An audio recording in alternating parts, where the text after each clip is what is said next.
Hello students, welcome to my channel. तो आज हम पढ़ेंगे atomic number and mass number के बारे में। तो first of all, what is atomic number? Atomic number, जैसे मैंने आपको लास्ट वीडियो में भी बताया था कि एटॉमिक नंबर क्या होते हैं। Number of protons present inside the nucleus of an atom. तो हम लिखेंगे the number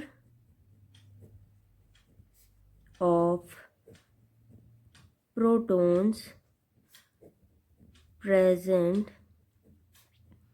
inside the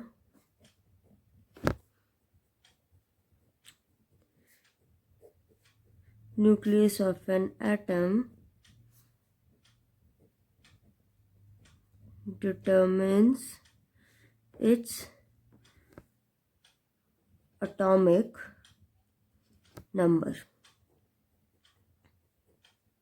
okay, next point में हम ये बताएंगे कि एटॉमिक नंबर को हम रिप्रेजेंट किस सिंबल से करते हैं। इट इज़ डिनोटेड बाय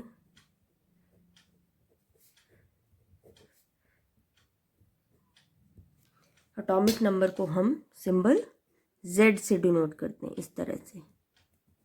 ठीक है, इस तरह से इसे Z से डिनोट करते हैं। एक पॉइंट हम और देखेंगे कि to maintain the neutrality of an atom,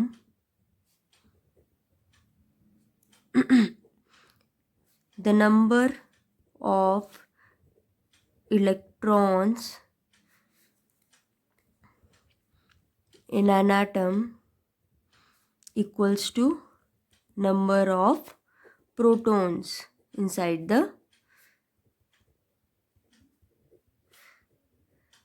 nucleus. ठीक है, एटम के न्यूक्लियस के अंदर जितने भी प्रोटॉन्स प्रेजेंट होते हैं वो किसके बराबर होते हैं? इलेक्ट्रॉन्स के नंबर के बराबर। किस एटम में? जब आपका एटम कैसा हो? न्यूट्रल हो। ठीक है, अब हम बात करेंगे एग्जाम्पल्स की। तो सबसे पहले मैंने यहाँ पे लिया है हाइड्रोजन एटम।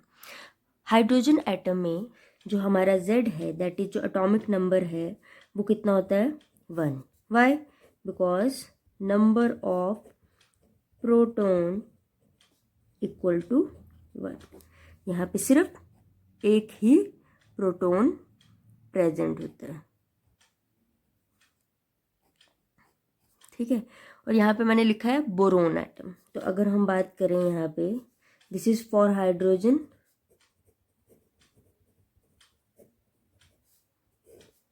अब मैं बात कर रहा हूँ बोरोन के लिए। तो बोरोन के लिए Z कितना होता है? 5। Why? Because number of protons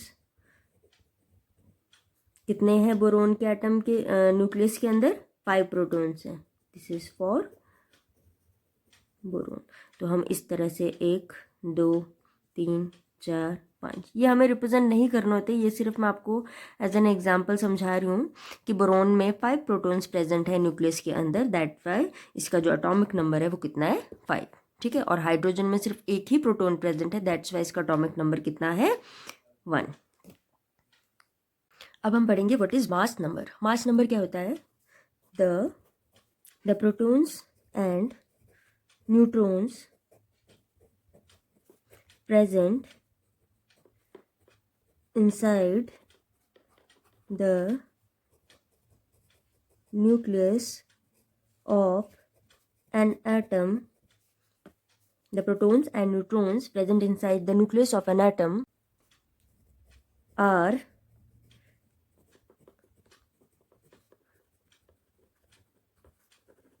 collectively known as nucleons.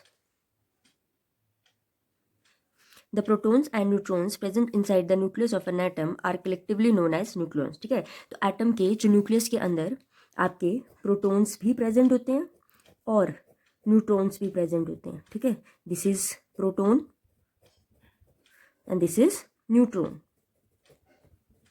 ये किस में प्रेजेंट है? This are present in nucleus. कहाँ प्रेजेंट है ये? न्यूक्लियस के अंदर। तो ये दोनों, ठीक है, प्रोटॉन एंड न्यूट्रॉन्स को हम कलेक्टिवली क्या कहते हैं? They are collectively known as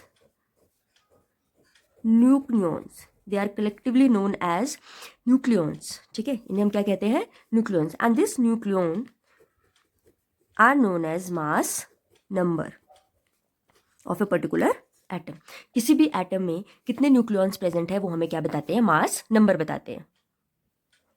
therefore sum of protons and neutron gives mass number. Proton and neutron का सम हमें क्या देता है, मास नंबर, ठीक है। Number of proton plus number of neutron equals to mass number. यहां तक क्लियर हो गया।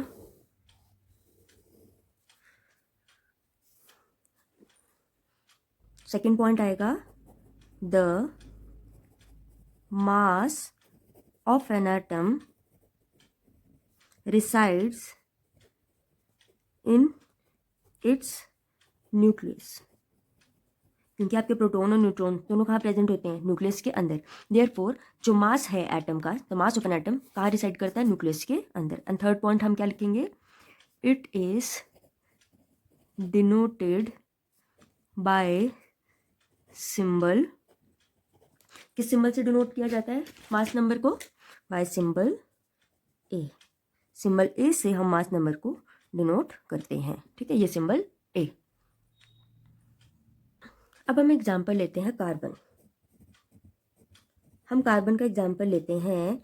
अब कार्बन में जो प्रोटॉन्स प्रेजेंट हैं और जो न्यूट्रॉन्स प्रेजेंट है, सबसे पहले हम वो लिखेंगे। तो कार्बन में नंबर ऑफ प्रोटॉन्स कितने हैं, 6। कितने प्रोटॉन्स प्रेजेंट है, 6। एंड न्यूट्रॉन्स भी कितने हैं, न्यूट्रॉन्स भी हैं 6। Therefore mass number of carbon equals to 6 + 6 that is 12 unit. अब हमारा नेक्स्ट एग्जाम्पल है aluminium. Next example is aluminium. अब एल्यूमिनियम के हम प्रोटॉन्स एंड न्यूट्रॉन्स लिखेंगे। तो नंबर ऑफ प्रोटॉन्स कितने होते हैं, 13। एंड नंबर ऑफ न्यूट्रॉन्स, अब ध्यान रखें जब हमने कार्बन का केस किया था तो दोनों में 6 प्रोटॉन्स थे और 6 न्यूट्रॉन्स थे, लेकिन एल्यूमिनियम के केस में दोनों सेम नहीं है, यहाँ पे आएगा 14। देयरफॉर मास नंबर, हम ए लिख लेंगे मास नंबर को। मास नंबर हो जाएगा हमारे पास 13 + 14 दैट इज 27 यू। तो mass number of aluminium is 27 u. तो mass number of aluminium is 27 u. तो सिंपल सी बात है कि मास नंबर क्या होता है, sum of protons and neutron. Sum of the number of protons and neutron give us mass number.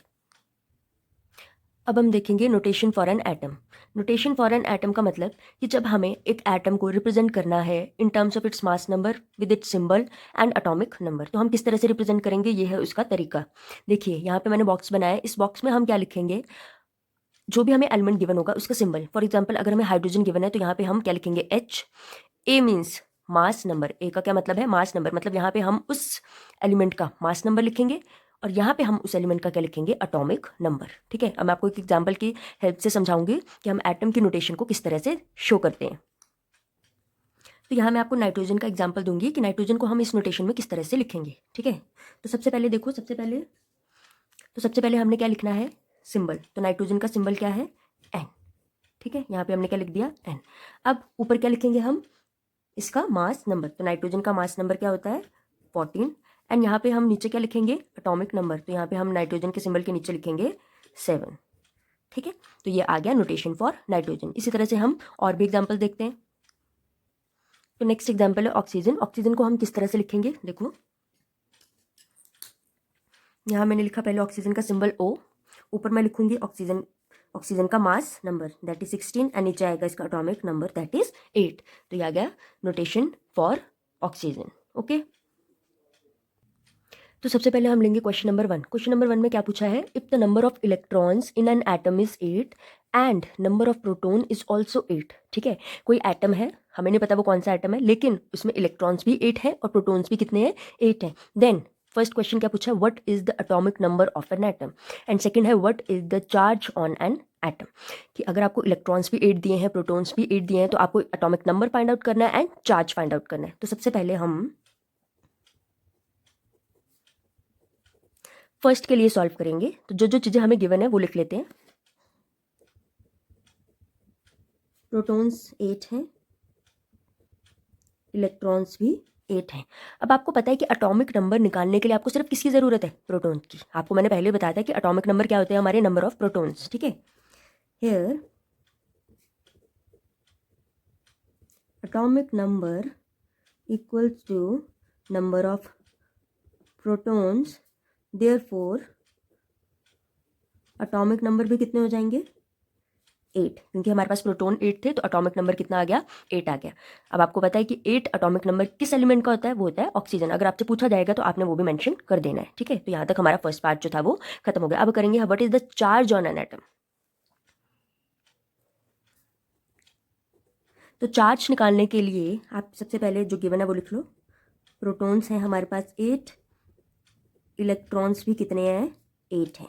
अगर आपको याद होगा, मैंने आपको एटॉमिक नंबर के केस में क्या करवाया था कि जब आपका एटम न्यूट्रल होता है, that is to maintain the neutrality of an atom, या जब आपका एटम न्यूट्रल माना जाता है, वो कब माना जाता है? जब number of protons are equals to number of electron. तो यहाँ पे इस क्वेश्चन में सेम टू सेम आपको वैसे ही दिख रहा है कि प्रोटॉन्स के जो नंबर है वो किसके बराबर है? इलेक्ट्रॉन्स के नंबर के बराबर है।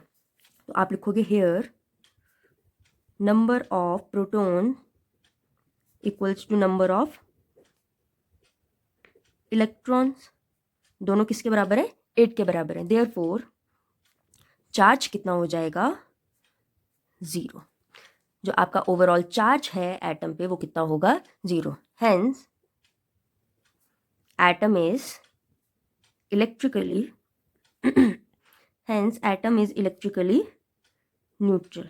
एटम क्या होगा? इलेक्ट्रिकली न्यूट्रल होगा ना। इसमें पॉजिटिव चार्ज है ना ही इसमें कोई नेगेटिव चार्ज होगा, क्योंकि number of protons and number of electrons are equal. Therefore charge कितना हो जाएगा? 0। Hence atom is electrically neutral. तो यहाँ पे हमने जो हमारा ये क्वेश्चन था ये हमने सॉल्व कर दिया। तो इस क्वेश्चन में आपको क्या दिया है? Composition of nuclei of 2 atomic species X and Y are given as under, ठीक है। यहाँ पे आपको 2 एटॉमिक स्पीशीज दिए हैं एक्स और वाई, ठीक है। ये अननोन स्पीशीज है, हमें नहीं पता कि ये स्पीशीज क्या है, इनका नाम क्या है, लेकिन हमें गिवन क्या है यहाँ पे? Composition of nuclei, that means nucleus के अंदर क्या क्या प्रेजेंट होते हैं? प्रोटॉन्स और न्यूट्रॉन, तो उनकी कॉम्पोजिशन दी है। एक्स में प्रोटॉन कितने हैं? 6, और न्यूट्रॉन पे कितने हैं? 6। वाई में प्रोटॉन कितने हैं? 6, लेकिन न्यूट्रॉन कितने हैं? 8। तो यहाँ पे हम क्या निकालना है? हमें give the mass numbers of X and Y. हमें यहाँ एक्स और वाई का मास नंबर कैलकुलेट करना है। तो हम किस तरह से करेंगे? हमें पता है कि मास नंबर का फॉर्मूला क्या होता है? प्रोटॉन्स प्लस न्यूट्रॉन, जैसे हमने लास्ट क्वेश्चन में भी किया था। फॉर एक्स के लिए आपकी मास नंबर की वैल्यू कितनी आ जाएगी? 6 + 6 दैट इज 12, ठीक है। And for Y mass number की वैल्यू कितनी आ जाएगी? 6 प्लस, यहाँ पे क्या दिया है? 6 + 8 दैट इज 14। बस इतना सा काम है, ठीक है। कि यहाँ पे नंबर ऑफ प्रोटॉन्स तो दोनों के सेम है, लेकिन मास नंबर आपके जो न्यूट्रॉन्स हैं उनकी वैल्यूज डिफरेंट है। अगर आपसे क्वेश्चन में एक और चीज़ पूछी जाए कि यहाँ पे जो एक्स है और वाई है, ठीक है, इनका नाम बताइए, तो हमारे पास एक्स क्या है? अब 12 प्रोटॉन है, 12 न्यूट्रॉन है, तो ये क्या आएगा? एक्स आ जाएगा आपके पास कार्बन। वाई भी कार्बन है, लेकिन कार्बन का ये आइसोटोप है, ठीक है, जिसमें आपके प्रोटॉन 6 है, atomic number are same. Isotopes क्या होते हैं? जिनका एटॉमिक नंबर सेम होता है, लेकिन मास नंबर, यहाँ पे मास नंबर क्या है? डिफरेंट है, ठीक है। तो यहाँ एक्स और वाई आपस में एक, दे बोथ आर आइसोटोप्स। हम लिख सकते हैं X and Y are isotopes of carbon, ठीक है, जिसको हम किस तरह से रिप्रेजेंट कर सकते हैं? C612 and C614, okay. These are the isotopes of carbon. ये है हमारे पास X और ये है Y, ओके। तो आज हमने किसके बारे में पढ़ा? आज हमने एटॉमिक नंबर, उससे रिलेटेड हमने क्वेश्चन सॉल्व किए, देन मास नंबर, उससे रिलेटेड हमने क्वेश्चन सॉल्व किए, एंड देन नोटेशंस, ठीक है, कि किस तरह से हम एटम एंड एटॉमिक नंबर और मास नंबर से रिलेटेड जितने भी क्वेश्चंस बनते हैं वो हमने सॉल्व करके देखे कि न्यूट्रॉन, प्रोटॉन, इलेक्ट्रॉन क्या रिलेशन है मास नंबर का आपस में इन तीनों के साथ, ठीक है। तो वो सब कुछ आज हमने देखा कि न्यूट्रॉन, प्रोटॉन, इलेक्ट्रॉन किस तरह से फाइंड आउट किया जाता है सब कुछ। एंड आज हम बस इतना ही पढ़ेंगे, ठीक है। तब तक के लिए प्लीज़ मेरी वीडियो को लाइक करें, शेयर करें और मेरे चैनल को सब्सक्राइब करें। Thank you.